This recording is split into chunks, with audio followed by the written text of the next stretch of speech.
Dans une récente interview accordée à nos confrères de Téléstar, Elise Moon a évoqué sa relation avec Dieudonné. Si les deux hommes avaient un temps repris contact, les liens se sont définitivement rompus entre eux. Elise Moon revient sur sa relation avec Dieudonné. Entre Elise Moon et Dieudonné, tout avait bien commencé.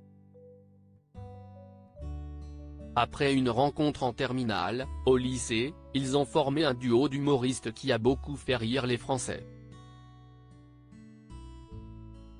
Cependant, leur amitié a connu un basculement en 1997.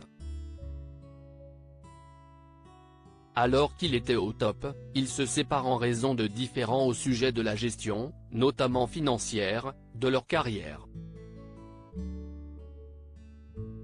D'abord brouillés puis réconciliés, ils vont à nouveau s'éloigner quelques années plus tard.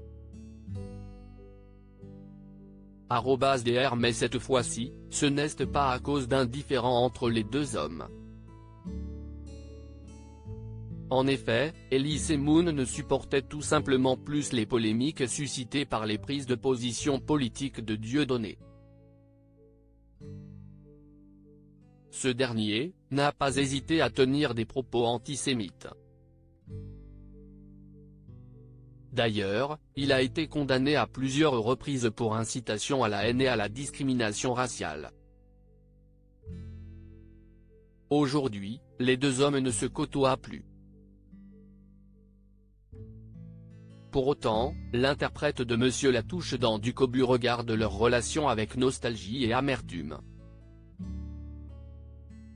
Face à Nikos Aliagas, il confiait il y a quelque temps, « Quand j'y pense, je l'aime encore mais j'ai la sensation d'un gâchis monstrueux. Je regrette qu'il ne soit pas resté un artiste. Il est presque devenu un homme politique, et dans des zones un peu sombres. »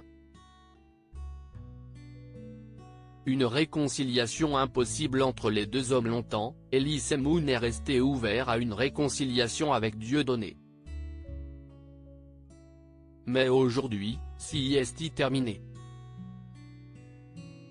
En effet, à nos confrères de Téléstar, il a expliqué que les liens entre eux étaient définitivement rompus. Et d'expliquer, à un moment, j'ai eu des velléités de renouer. Mais depuis qu'il se pavane à Auschwitz avec Francis Lalanne, je suis définitivement vacciné.